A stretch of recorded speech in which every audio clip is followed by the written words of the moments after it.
Hey guys, welcome back to Planet Mithril, and we have the first in our new series of Star Wars Shatterpoint models. We are kicking off with General Anakin Skywalker. Quite a challenging and daunting model on the face of it, as there's a lot of different areas of browns and mahoganies and dark reds which we need to try and balance and complement well together to create a uniform model on the tabletop. His hair, tunic, undershirt, boots, belt and shin pads are all different browns, so trying to work out how to marry these up has been a bit of an ordeal. We think we've got a really nice comprehensive guide which will give you a really stunning looking Anakin Skywalker to lead your 501st clones and the Galactic Republic to victory on the tabletop. Well, let's not delay anymore, let's get into our first Star Wars Shatterpoint painting tutorial for General Anakin Skywalker. Brushes ready guys, and let's get painting. Base colours.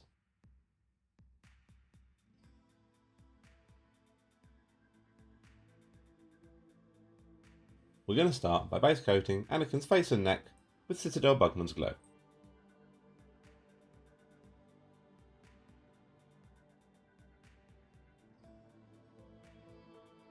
The hair was then base coated with a 3:1 ratio mix of Bosch chestnut and brown leather.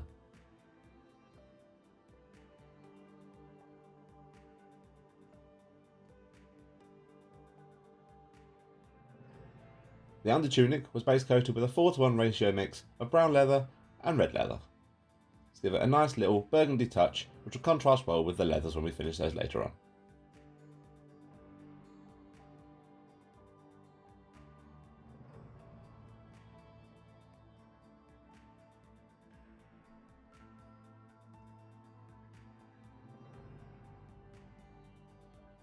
The leather areas now were base coated with a 2:1 ratio mix of black leather and Arbuckle's brown.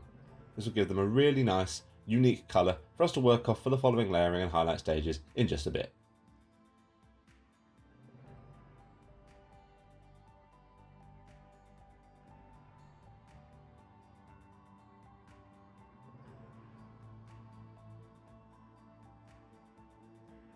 The boots, trousers and belt were base coated with a 3:1 ratio mix of Dubai brown and Arbuckle's brown.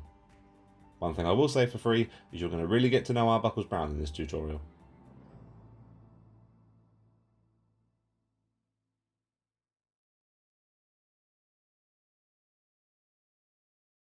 The shin pads and the straps of the shin pads were base coated with a 4:1 ratio mix of brown leather and once again Arbuckle's brown.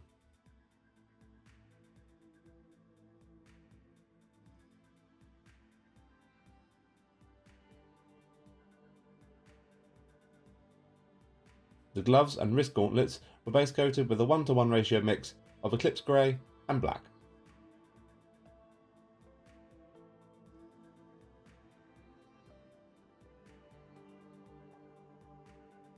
The handle of the sabre was carefully picked out using pure Eclipse Grey.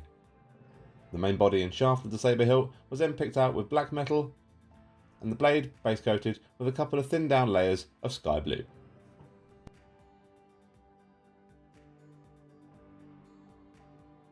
Skin.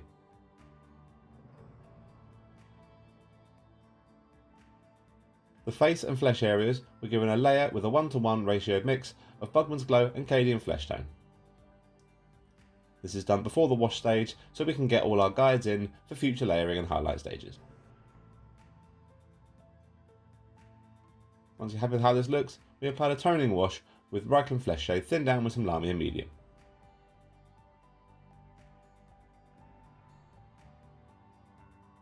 Once the wash was dry, we started adding Kislev flesh to the previous Bugman's Glow Cadian Flesh Tone mix in an approximate 4:1 ratio in favour of the previous layer mix, leaving the Reikland Flesh Shade showing in the more pronounced recesses, particularly around the cheekbones, nose, mouth and details on the neck.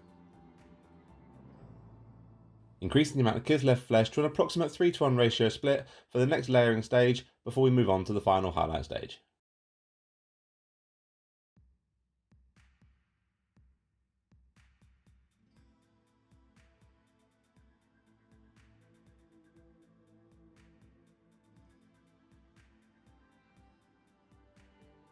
And then we added a small amount of Pallid Witch flesh in increments for the final few highlight stages. You can add as much or as little of this as you like at this stage, depending on how light you want Anakin's skin to be. We opted for an approximate 25% addition of Pallid Witch flesh so as we don't overblow and desaturate the colour and hues of the flesh.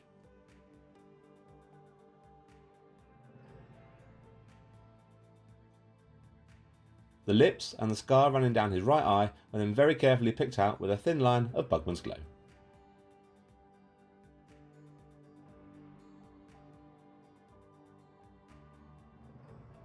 The eye recesses were then carefully picked out using Abaddon Black.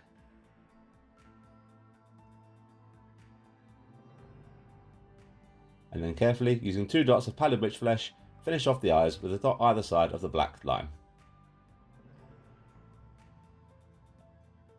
Hair.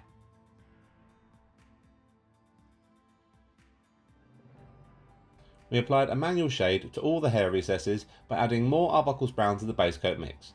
You're looking at an approximate 4:1 ratio split in favour of the chestnut and brown leather base coat mix. Once you're happy with how your toning shade's looking, apply a toning wash now with some seriously thinned down Arbuckle's Brown.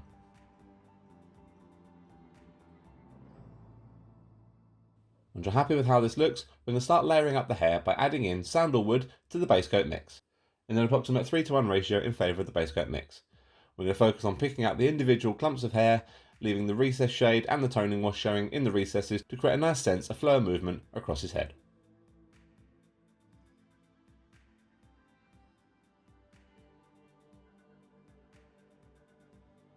Pushing these layers even further by increasing the amount of sandalwood to an approximate 1:1 ratio split with the base coat mix. At each stage, you want to keep your layers tighter and thinner and focus on the more pronounced areas on his head to create a nice sense of movement across his hair.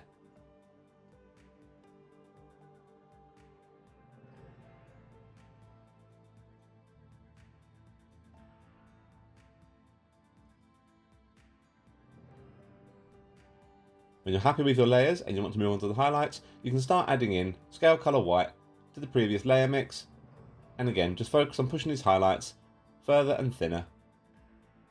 With this highlight stage, we're looking at pushing the definition of the layers a little bit further, keeping our highlights nice and controlled, nice and thin to create a nice sense of realism.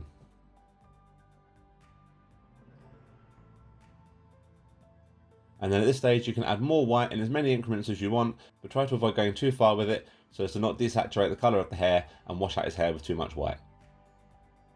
At the final highlight stage, you should be looking at just a quick dot and edge highlight, particularly around the tips and the most pronounced curls of hair.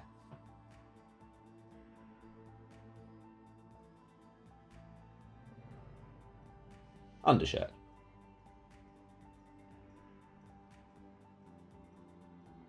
We want to enunciate the really red richness of his robes underneath the leathers to create a nice contrast. So to start off with, we're going to add some Scalecolour Black to the previous red leather and brown leather base coat mix and apply this as a manual shade to all the recesses around the undershirt.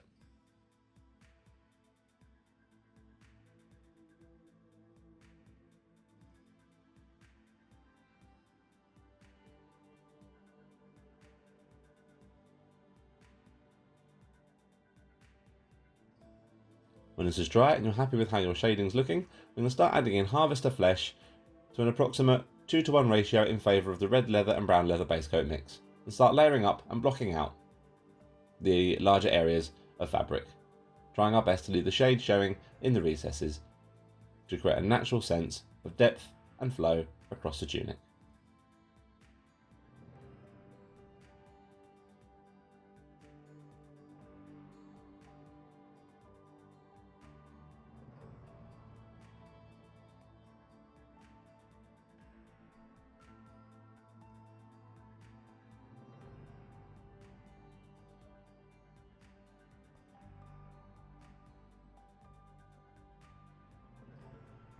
Increasing the amount of Harvester Flesh until you have an approximate 2:1 ratio in favour of the new flesh pigmentation.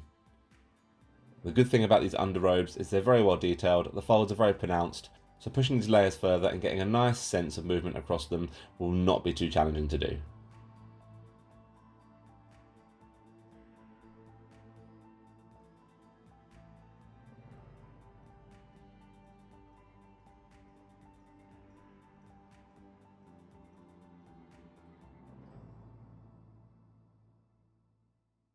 When you're happy with your layering stages and want to move on to the highlight stages, we can start adding in birch to the overall previous layer mix. Now we're focusing on just pushing the definition of the outer folds of material and the areas that will be catching the light that little bit more with some nice, tight, controlled initial highlights.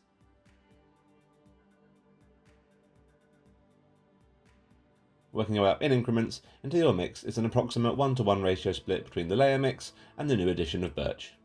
The birch and the harvester flesh we've added will really complement the hues and tones of the undershirt and complement well with the red leather addition to the base coat.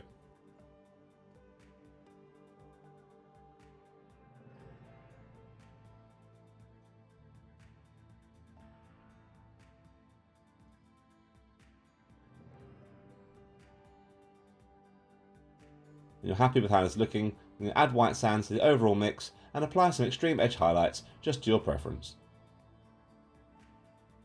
Just add a little bit of sharpness to the absolute edges and upper folds of all the material.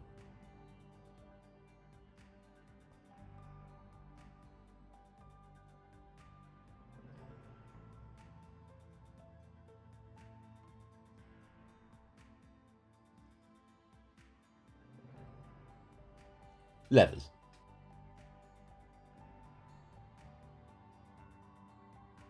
We're going to start by applying a manual shade to all the leather areas by adding some black to the previous base coat mix in an approximate 2:1 ratio split.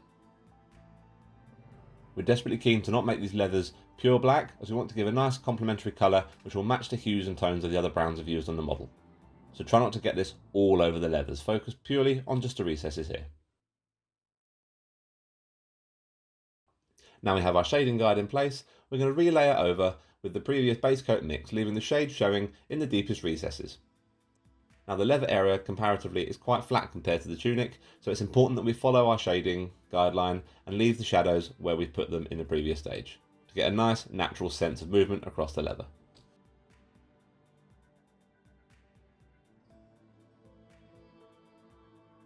Now we're going to start trying to create some definition across the larger, flatter areas of leathers and the areas that go up and go over his shoulders by adding in some Mojave white to the previous base coat mix. And we want the leathers to look quite sharp and quite sheeny by comparison. So we're not going to be doing quite as many blocking layering stages as we have with the tunic, as this is meant to be reflecting the sun a bit more compared to the more neutral, matte look of the under tunic.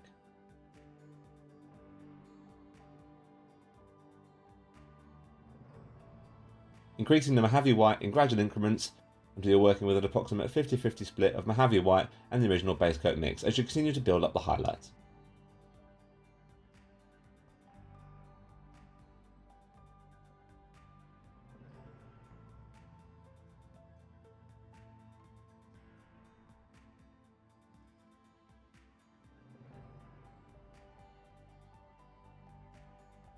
And finally adding in white sands for the final few edge highlights just to create a bit more sharpness and a bit more sheen to the more pronounced areas of leather.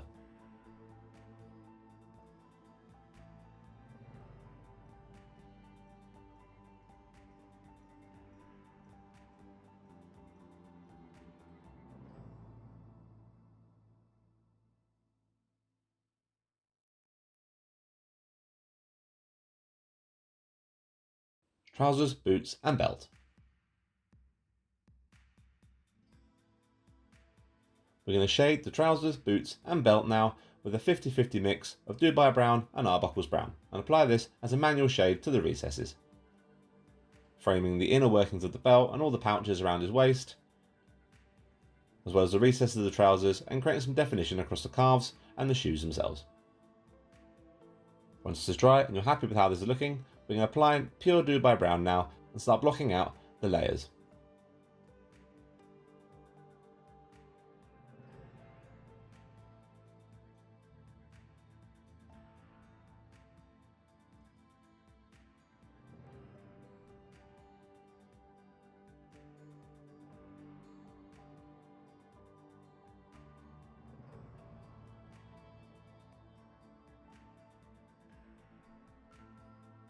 And continue layering up all these brown areas now with a 50-50 mix of Dubai brown and Mojave white.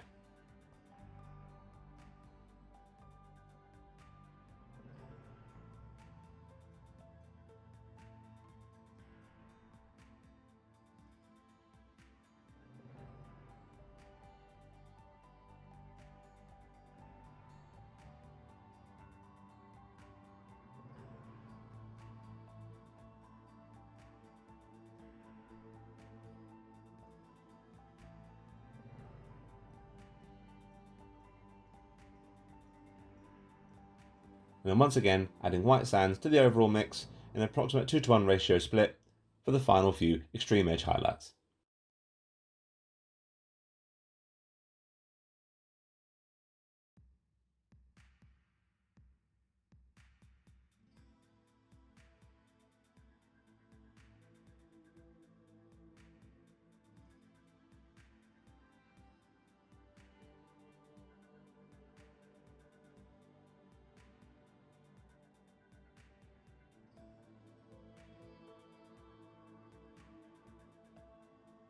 Shin Pads.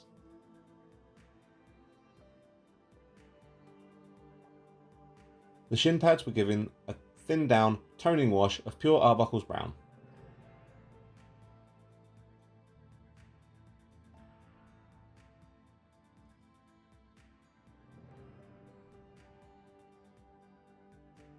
Once this was dry, we painstakingly started blocking out the large areas of shin pads with a 2:1 ratio mix of brown leather and black earth brown, looking at leaving the Arbuckle's toning wash in the grooves up the length of the shin pads, and creating a bit of definition around the straps.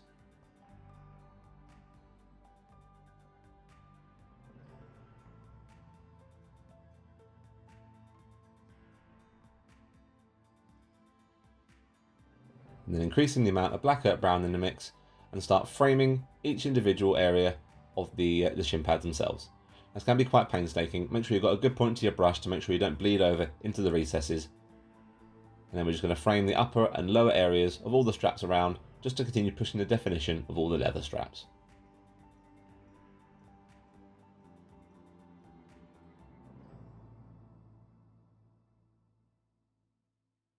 We then added some Mojave white to the previous layer mix and applied an extreme edge highlight just to the apex and corners across all the ridges and edges of the shin pads and the upper areas of the straps, just to finish off the progression from shadow to light.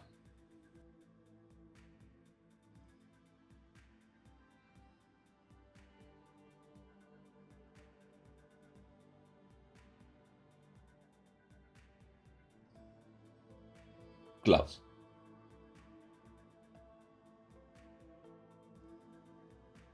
We applied a toning wash to the gloves with some thinned down Scalecolour black.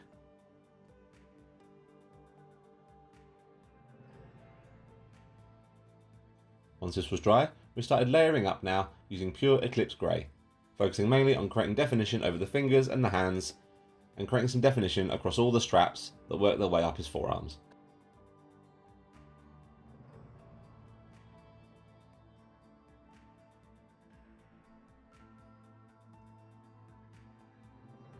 We then started to highlight with a 2:1 ratio mix of Eclipse Grey and Miskatonic Grey, focusing more on creating some definition across the knuckles and just creating a bit more sharpness to the length of the forearm gloves.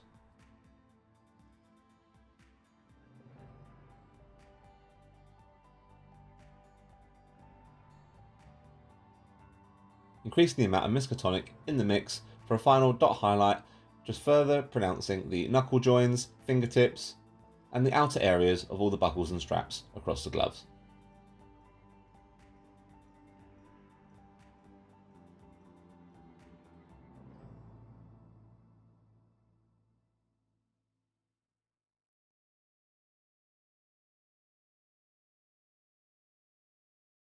Lightsaber and Metals. There's not a great deal of metal on Anakin, so we don't go too in depth here.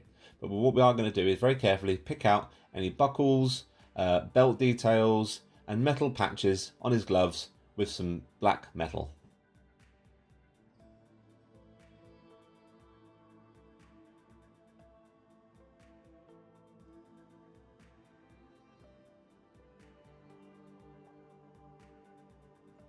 We then applied a wash with some thinned down Citadel Nun oil.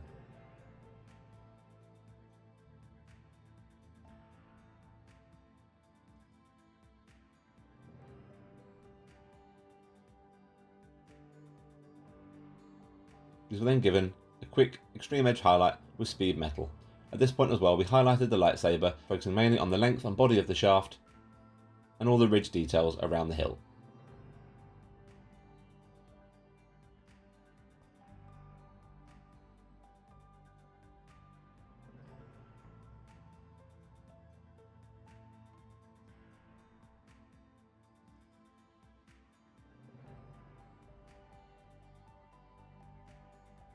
The ridges on the lower area of the hilt of the sabre were carefully picked out with a thin extreme edge highlight of Miskatonic Grey.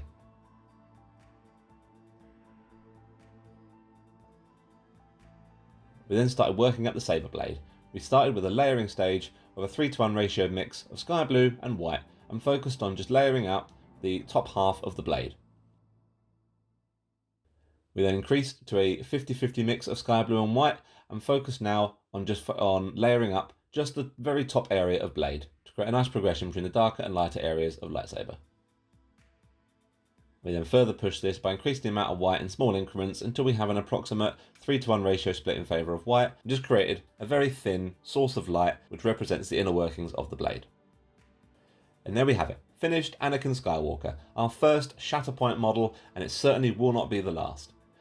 You can base Anakin however you wish. We have opted for basing him on the standard Shatterpoint bases, of which there will be a tutorial coming out for very soon. We will also explore some more advanced techniques, including non-metallic metals and object source lighting for lightsaber blades in future tutorials. We hope you guys really enjoyed today's tutorial. It's lovely to get some different models out on the channel. We'll be getting more Shatterpoint content coming out very soon. Captain Rex and the 501st clones being the next ones to follow in the wake of Anakin Skywalker. Please, as always, like and subscribe. All your support continues to help push the channel forward. And until next time, guys, we hope you enjoyed, and as always, happy hobbying.